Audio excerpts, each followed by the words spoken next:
Nous reprenons, si vous voulez bien, pour écouter Christopher Prendergast, qui est un très ancien ami de l'université de Cambridge. Alors, il a écrit sur beaucoup de sujets qui nous touchent de près, sur Paris et la littérature du XIXe siècle.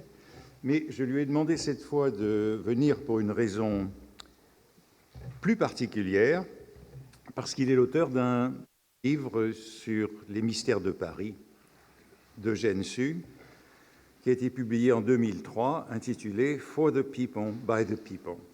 Et Eugène Sue, je vous avais montré un jour une très belle caricature d'Eugène Sue en chiffonnier au moment de la publication du feuilleton des mystères de Paris, au tout début de la publication de ce feuilleton. Et c'est une, si mes souvenirs sont bons, c'est une caricature publiée dans le Charivari, très belle, et qui imposait d'avoir une communication aujourd'hui sur Eugène Sue.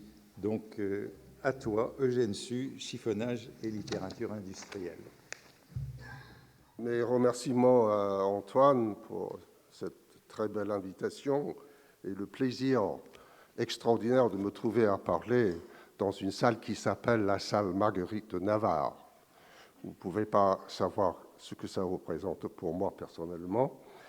Et pour en finir, il faut en même temps que j'avoue un certain sentiment d'inquiétude à vous parler en tant qu'étranger au sujet de votre propre histoire, mais c'est ce que Antoine m'a demandé de faire.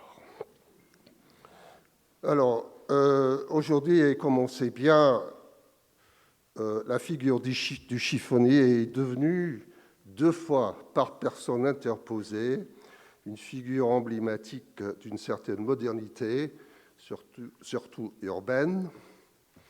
D'abord et avant tout, Charles Baudelaire, et puis Walter Benjamin, lui-même partout dans le 19e, mais pour qui Baudelaire reste la référence capitale dans ses enquêtes sur la capitale. Alors de tout cela, je vais parler seulement en tant que petit avant-propos à mon sujet principal, le chiffonnier chez Eugène Sue. Excusez-moi, il s'agit d'une toute autre économie de représentation et, à vrai dire, nettement moins intéressante.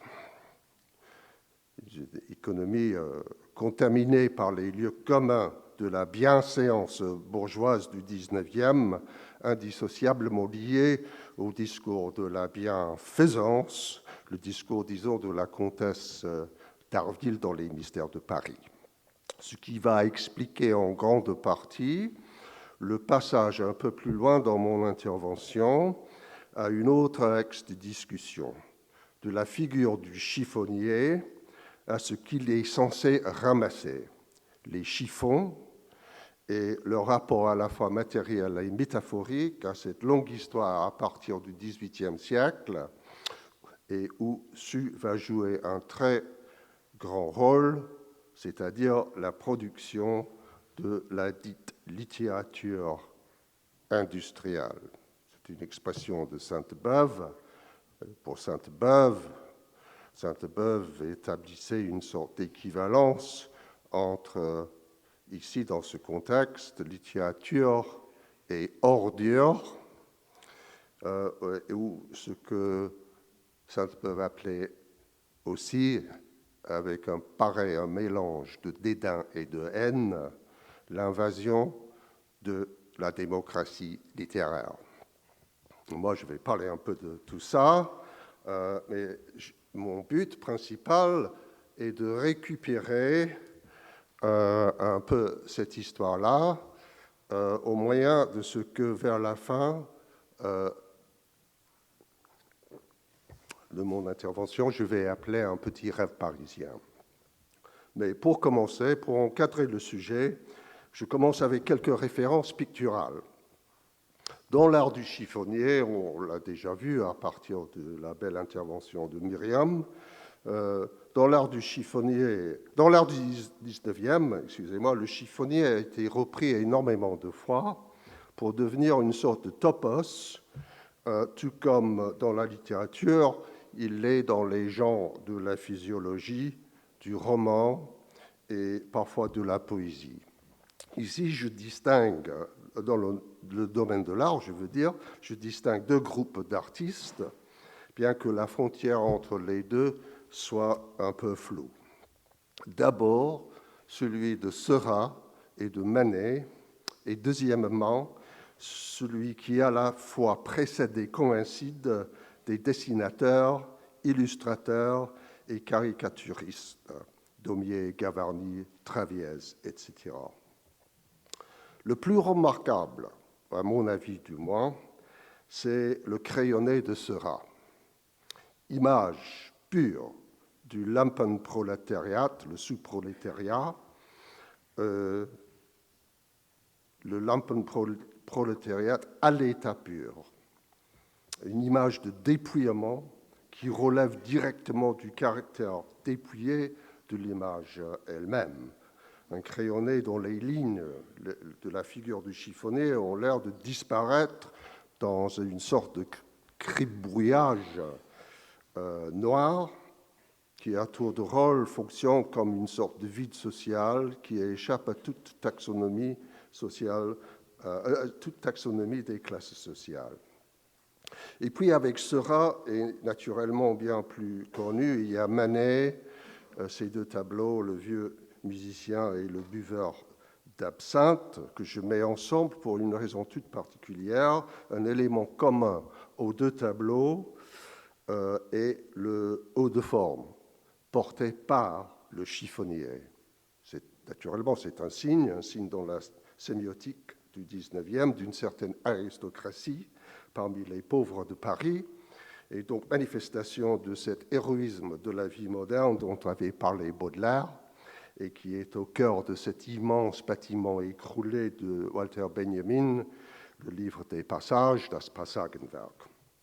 Et comme vous savez sans doute, le chiffonnier alcoolique et insolent dans le buveur d'absinthe est bien entendu directement inspiré par le vin des chiffonniers de Baudelaire.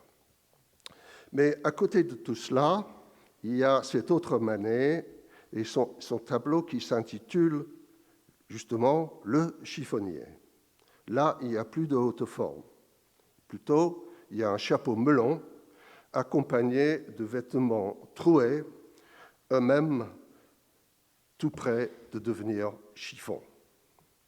Mais surtout, il y a cette attitude fière, associée avec Liard, le chiffonnier réel, dit philosophe, est devenu célèbre, et dont il y a un écho dans le Thomas viroloque, le philosophe angueni de Gavarni, ou dans les chiffonniers penseurs de Traviès. Ces derniers, à leur tour, ayant des voisins dont la physiologie les Français peint par eux-mêmes, et dans les rues de Paris de Zaconnet, où le travail nocturne, ramassant les déchets, est prôné comme activité purificatrice et donc moralement noble. Philosophe, donc ici, signifie quelqu'un qui, malgré sa pauvreté, même sa destitution, respecte et même insiste sur les vertus civiques de l'ordre moral de la ville. Et c'est là, bien entendu, qu'on rejoint le monde d'Eugène Sue, et plus particulièrement la place du chiffonnier dans la relation primordiale entre les deux grandes catégories de la pensée sociale dans le roman populaire au XIXe siècle, misère et mystère. Cet univers à la fois misérable et mystérieux parce qu'enfui dans les bas-fonds, là où classe laborieuse et classe dangereuse se rencontrent et s'entremêlent, et le symbole exemplaire duquel, dans les mystères de Paris, reste l'estaminet ou le tapis franc, situé au cœur de l'île de la Cité, comme une sorte de cloaque sociale de la capitale. Par contre, En ce qui concerne la figure du chiffonnier lui-même, en fait, il n'y en a pas beaucoup dans l'œuvre dessus.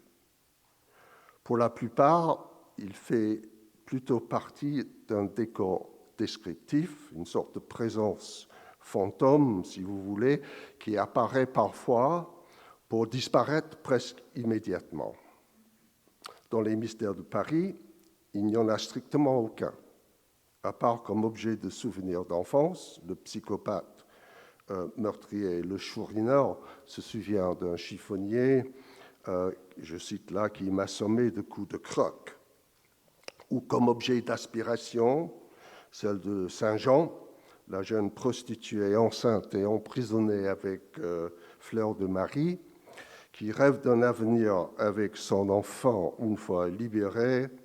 Je cite encore, « Je me ferai chiffonnière, balayeuse des rues, mais honnête. » Et dans Le Juif errant, il y a Jacques Rennepont qui se déclare le fils d'un chiffonnier, mais le père, on ne le voit pas.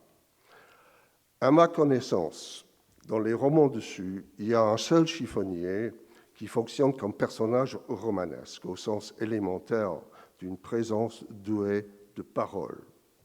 Et il s'agit justement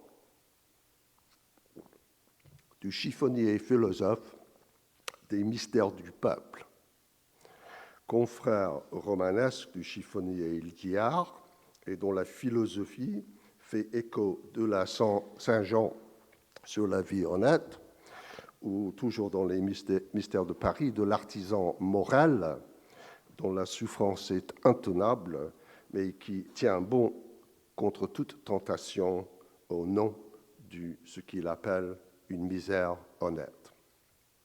Le voici, notre chiffonnier, dans les mystères du peuple, dans la rue, au moment de 48, se débattant avec un voleur qui a l'air lui-même d'avoir lu La propriété, c'est un vol de Proudhon.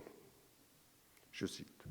« T'as volé et voulu assassiner au nom du peuple, toi, hein ?» J'adore cet un, ça dit tout. Et puis le voleur, « Ah, ça, voyons les amis, sommes-nous, oui ou non, en révolution ?» répondit le voleur d'une voix enrouée en riant d'un air cynique. « Alors, crevons les comptoirs.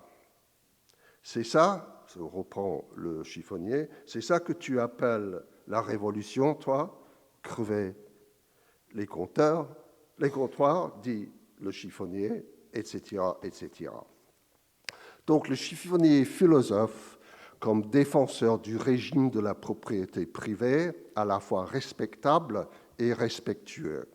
Le chiffonnier, si vous voulez, politiquement correct, qui sûrement n'a rien en commun avec les chiffonniers de l'émeute de 1832, et tout le contraire du chiffonnier bourré de Baudelaire, qui trébuche sur le trottoir en rêvant de mettre fin à tout un régime politique.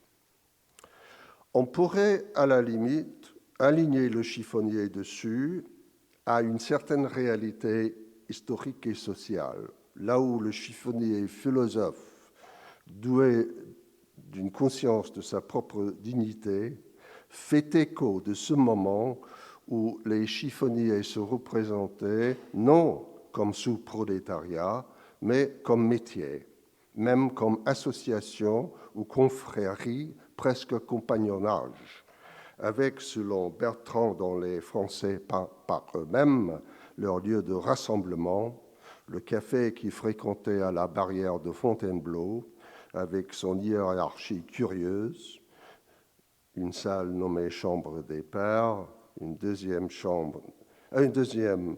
chambre des députés, et celle, pour en finir, pour, je cite, la réunion des vrais prolétaires. Cela, c'était par exemple le milieu ou le genre de milieu des chiffonniers de 1832. Mais à vrai dire, ce n'est pas dans ce genre de milieu plutôt militant, qu'on retrouve le chiffonnier dessus. Somme toute, il s'agit d'une figure anodine dont l'intérêt est uniquement comme symptôme idéologique de tout ce qui faisait à la fois rire et vomir Marx et Engels dans la Sainte Famille. Et c'est en gros pour ces raisons-là que maintenant je vais laisser tomber tout le sujet de la représentation du chiffonnier chez Sue pour passer à autre chose. Comme j'ai indiqué au début, ce qui m'intéresse ici beaucoup plus, c'est moins le chiffonnier que les chiffons et la chaîne historico-matérielle qui relie le chiffonnage à la fabrication du papier et à la culture moderne de l'imprimé. Comme on sait, les chiffons ramassés étaient destinés à plusieurs utilisations, dont une, pendant des siècles, était la fabrication du papier. Antoine, tout à l'heure, on en a déjà parlé un peu. Cet emploi, qui en France durait jusqu'aux premières décennies du XIXe siècle, était finalement balayé, pour ainsi dire, par la machine Fourdrinier.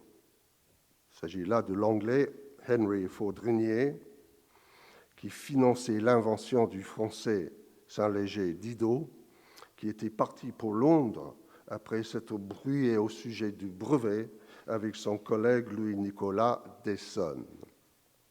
Balzac en parle dans Les Illusions perdues par rapport à l'histoire de David Séchard, où il est longuement question du remplacement des anciennes méthodes de fabrication par les nouvelles technologies qui permettaient, même encourageaient, la production du livre comme marchandise à grosse échelle et avec cela la littérature de masse ou littérature industrielle, pour reprendre l'expression de Sainte-Beuve. Alors, ni dans les mystères du peuple, ni ailleurs, Sue ne s'est jamais montré conscient du rapport historique entre chiffonnier, chiffon, papier, livre et littérature de masse. Il n'en est pas conscient, en partie du moins, pour la bonne raison qu'à l'époque où écrivait Sue, le rapport chiffon-papier n'existait plus, sauf dans la production d'éditions de luxe. Mais il y a autre chose, une sorte de vestige de cette longue histoire reliant chiffonnage, papier et livre, et ce qui exige deux déplacements de l'axe de discussion. D'abord, de la question de la production matérielle du livre à la modalité de sa composition littéraire, et plus particulièrement la modalité principale des romans de Sue, c'est-à-dire soit en feuilleton, comme pour les Mystères de Paris, soit en livraison, comme pour les Mystères du peuple. Les deux suivant un rythme d'écriture de semaine à semaine, commandé par le fameux suite à venir à la fin de chaque épisode. Cette façon de composer et de publier ouvre tout un éventail de questions en sociologie de la littérature et histoire de la formation de la lecture populaire. Ici, je m'adresse uniquement au sort physique et social de ces fragments littéraires, soit feuilleton, soit livraison. Souvent, ils étaient gardés, mais également abandonnés, même jetés. En attendant impatiemment le numéro prochain, on jette selon le rythme même de la consommation moderne, c'est-à-dire le rythme selon lequel feuilleton ou livraison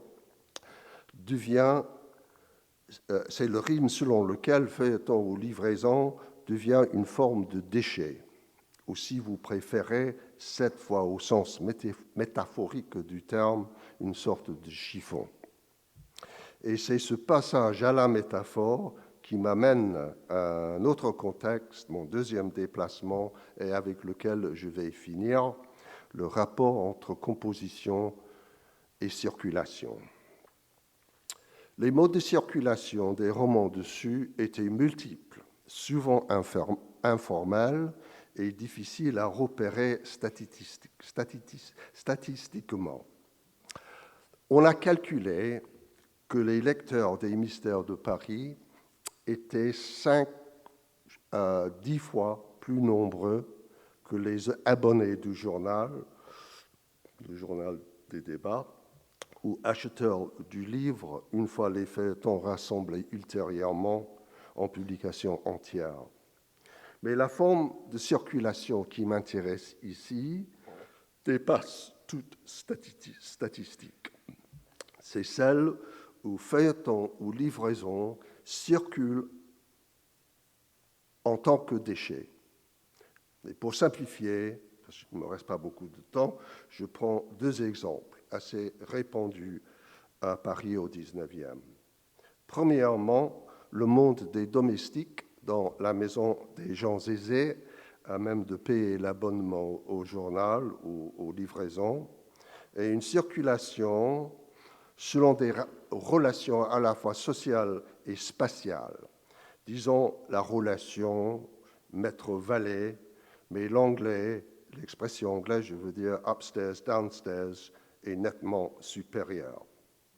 C'est-à-dire, une fois devenu déchet ou rebut, pour anticiper un mot important, j'y reviendrai dans un instant, la matière de lecture aurait été ramassée par un domestique pour repartir dans une seconde vie de lecture.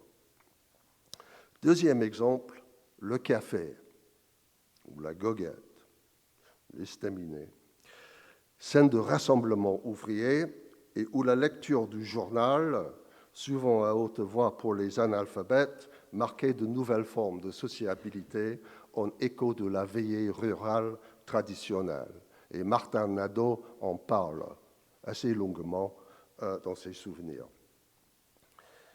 C'est dans ces contextes de circulation, on pourrait en rajouter d'autres, bien sûr, par exemple l'atelier, mais c'est dans ces contextes de circulation que le sens métaphorique du chiffon acquiert sa pleine force.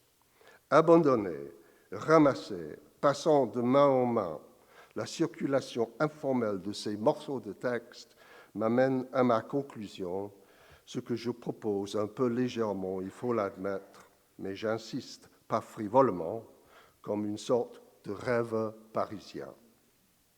Il y a là, bien entendu, un écho d'encore un poème de Baudelaire, et où justement, au-delà de l'opposition idéologique, révolte contre conformisme, Sue et Baudelaire se rencontrent, même si le rendez-vous est de très courte durée.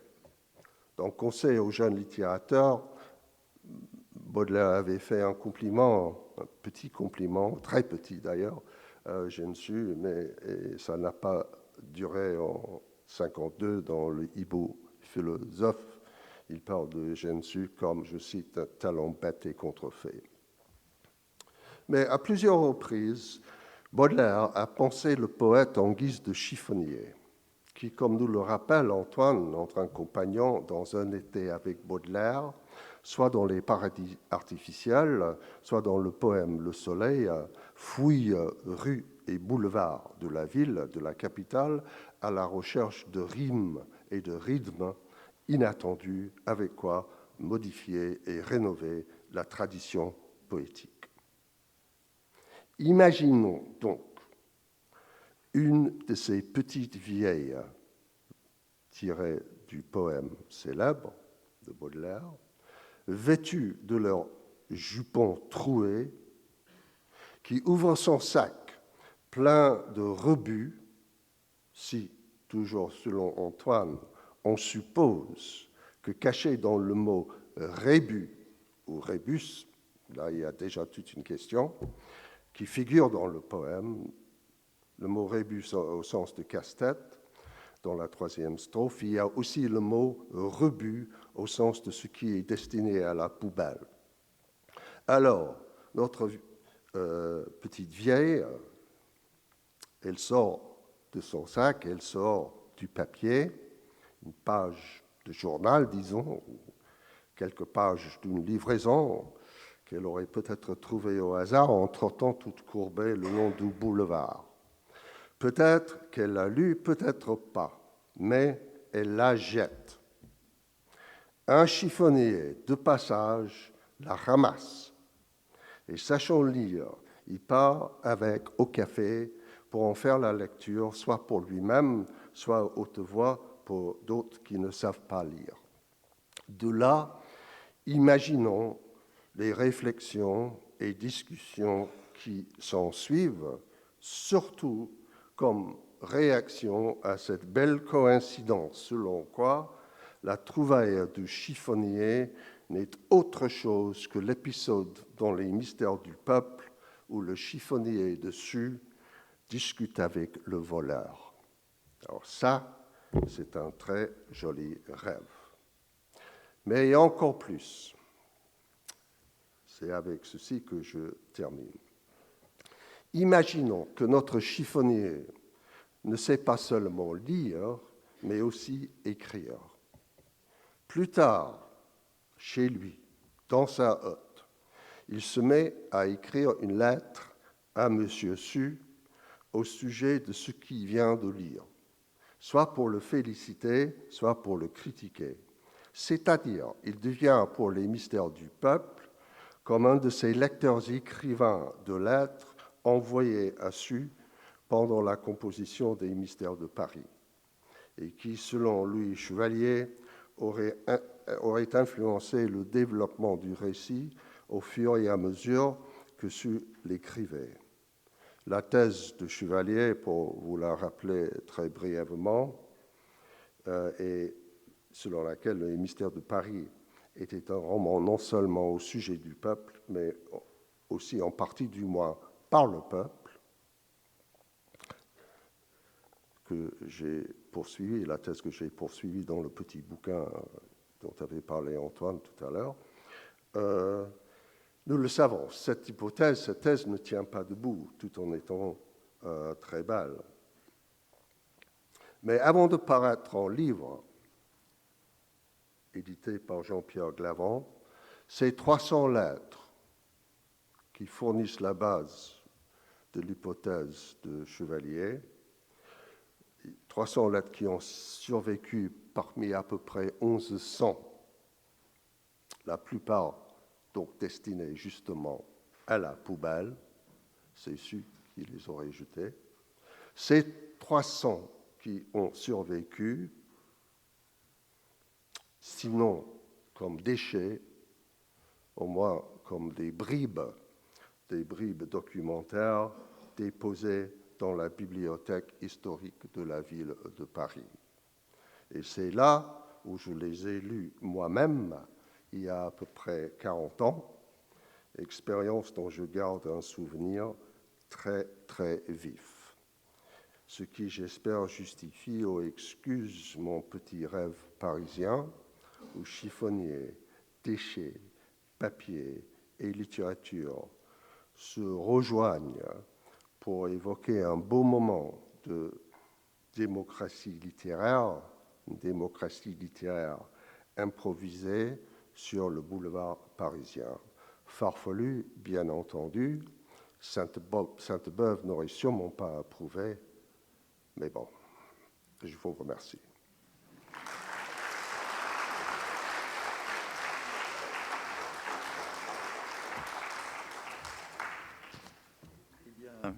Merci Christopher pour cette communication qui devrait susciter beaucoup de réactions. En tout cas, j'ai beaucoup de choses à dire, moi, sur ce que je viens d'écouter.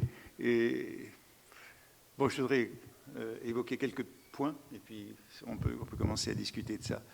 Bon, d'abord le Manet, Oui. Le chiffonnier de Manet. Oui. Ça m'a évoqué un drôle de souvenir, parce que je crois que la première fois que je l'ai vu, c'était avec toi plus ou moins. Le chiffonnier de Manet se trouve au Norton Museum à Pasadena, en Californie. Et soudain, j'ai l'impression qu'on s'est rencontrés là, à Claremont College. Ah oui, c'est vrai. Il y a 30 ans. La première fois, d'ailleurs. Je crois que c'est la première fois qu'on s'est rencontrés. Soudain, c'est m'est revenu à l'esprit ce souvenir. Et c'est donc le jour où j'ai vu le chiffonnier de Manet au Norton Simon Museum à Pasadena, en Californie. Je ne sais pas si tu l'as vu le même jour. Non, je ne me rappelle pas. Et je l'ai commenté dans mon cours, ce tableau, parce qu'il fait partie d'une série de 4 tableaux que Manet avait vendus sous le titre « Les philosophes ». Voilà. Les 4 tableaux, il y a le buveur d'absinthe, que tu as cité, et les 2 mendiants qui se trouvent à l'Art Institute à Chicago. Le mendiant avec un chapeau et le mendiant avec un manteau. Donc c'est pour Manet, ces 4 tableaux qui ont des dates assez différentes. Le buveur d'absinthe est ancien, les 2 mendiants sont plus tardifs. Et bon, pour lui, c'était les 4 philosophes. Il les a vendus à Durand-Ruel comme un ensemble. Alors, bon, c'est intéressant parce que ce tableau s'appelle Le chiffonnier. En vérité, est-ce un chiffonnier? C'est difficile à dire. C'est une sorte de cheminot, quoi. Mais c'est un peu liard, en effet. C'est un chiffonnier. C'est pas un chiffonnier enregistré. Il n'a pas de hotte, il n'a pas de crochet. Il est un chiffonnier amateur, comme liard, chiffonnier philosophe. Et puis aussi, ce qui est beau dans ce tableau, c'est que le tas d'ordures au coin de la borne, en bas à gauche du tableau, en fait, c'est une nature morte. Il n'y a pas d'eau qui en sorte, etc. C'est une nature morte. Et ça montre bien cette sorte d'esthétisation du chiffonnier dans ce moment. Donc j'étais content que tu commences avec celui-là. Maintenant, sur Su, oui, j'ai l'impression qu'il y a un peu plus que ce que tu dis sur le chiffonnier dans les mystères de Paris et dans les mystères du peuple. Parce que dans les mystères de Paris, les 2 héros, la goualeuse et le chourineur, sont des enfants trouvés au coin d'une borne. Tous les 2 sont des enfants trouvés au coin d'une borne. Qui est-ce qui trouvait les enfants au coin de la borne à Paris au XIXe siècle? C'était le chiffonnier qui trouvait les enfants là, et le chourineur a en effet été élevé par un chiffonnier. Oui. Il a été élevé par le chiffonnier qu'il a trouvé au coin de la borne. Oui. Et quand il raconte son destin, il sait qu'il redeviendra chiffonnier à la fin de sa vie. En fait, il mourra, comme se sacrifiant pour Rodolphe, mais quand il raconte son histoire dans l'un des premiers chapitres, c'est le cycle de la naissance à la mort à travers la chiffonnerie. Et donc ils sont tous les 2 héros, marqués par ce destin du chiffonnier qui est très fortement affirmé dans les premiers chapitres, puisque tous les 2 racontent leur histoire dans les premiers chapitres, et c'est une histoire où le chiffonnier joue un rôle, à mon avis, central, comme représentant du cycle de la vie. Mais si je peux interrompre là, tu as tout à fait raison, Antoine, sauf que l'histoire du chourineur, l'histoire de son enfance ne figure pas dans le roman. C'est-à-dire, il la rappelle. Il en parle. Il parle de ses origines. Mais ce n'est pas exactement la même chose que la présence active au niveau du récit et surtout au niveau du dialogue, la présence du chiffonnier en tant que tel. Le chiffonnier est là, mais à la marge. Il existe dans un temps qui précède le temps du déroulement du roman. Et c'est exactement la même chose avec, dans Le Juif errant, avec le personnage de Jacques Rennepont, qui parle aussi de ses origines. Son père était un chiffonnier, mais on ne voit pas le père. Mais j'avais pas pensé, ce à quoi je n'avais pas pensé, ce que tu as dit là, Antoine, c'est, oui, quelle est l'explication? Les enfants abandonnés, qui les trouvait, qui les retrouvait? Les chiffonniers. Oui. Et ça, c'est très important. Et c'est un topos de la littérature de l'enfant élevé par le chiffonnier. Parce que le bon chiffonnier recueille l'enfant. Et dans le chiffonnier de Paris de Piat en 1947, il y a un enfant abandonné qui est sauvé par la chiffonnerie. Et alors, dans les mystères du peuple, tu as insisté sur la conversation du chiffonnier avec le voleur, mais au chapitre suivant, il y a la conversation du chiffonnier avec le garde municipal, qui est un pendant de la conversation avec le voleur. Oui. Et c'est une scène très intéressante, puisque le chiffonnier, au chapitre suivant, est sur une barricade en 1948, qu'il est blessé.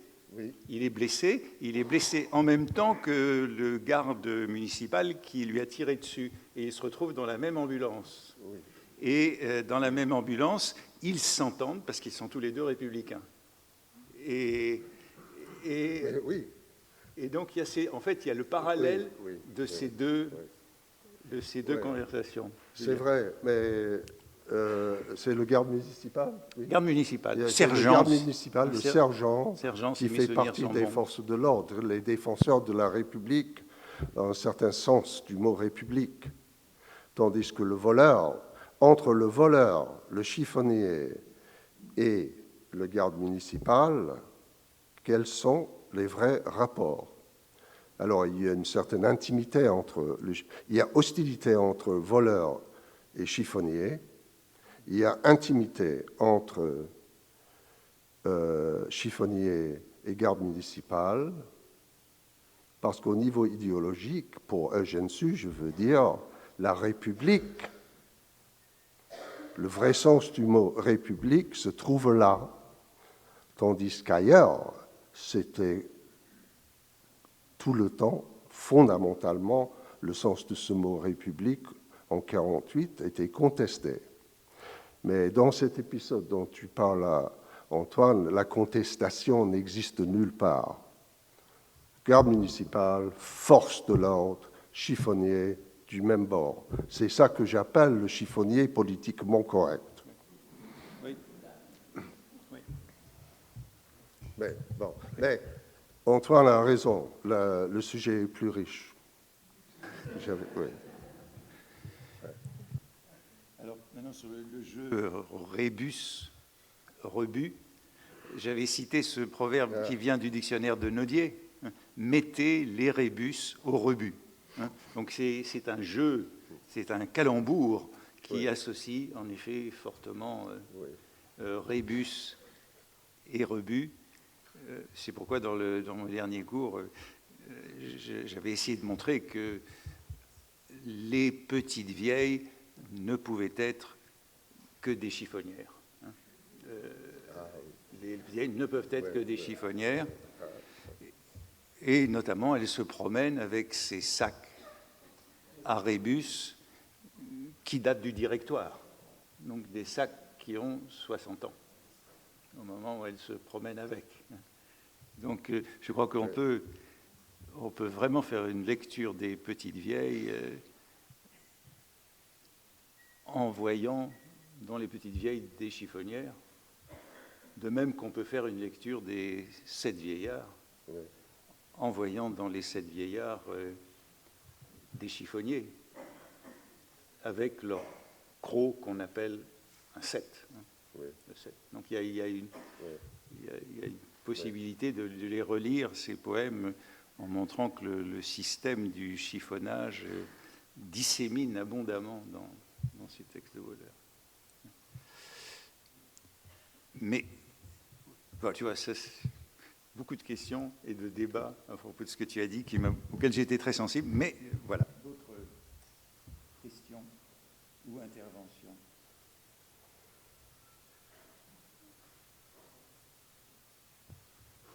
Je suis sûr qu'il y en a. C'est pas grave s'il n'y en a pas. Si.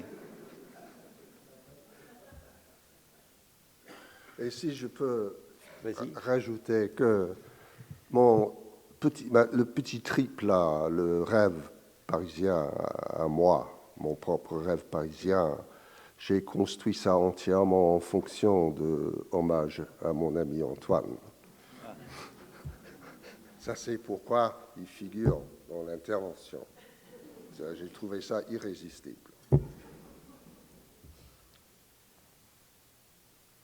Bon, ça va? Oui, bon. On y va. Si. Le temps passe. Pas de questions? Alors moi, j'ai encore une remarque à faire. Oui, tu disais que du temps dessus, le papier était déjà fait avec du bois? Oui, la poulpe de bois. Non, pas encore. Si. Pas vraiment. Les premiers brevets datent de 1844, à mon sens, pour faire du papier avec le bois. On a cherché beaucoup au XIXe siècle, mais ça s'est répandu plus tard dans le siècle. On le sait, quand on va dans les bibliothèques, les livres jusqu'aux années 70 sont de bonne qualité. Oui, mais pas tous.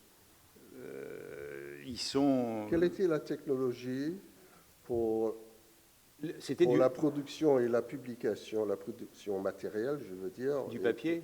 Du papier pour les journaux. Eh bien, c'était des vieux papiers, mais ce n'était pas encore du bois. C'était vieux papier et chiffon.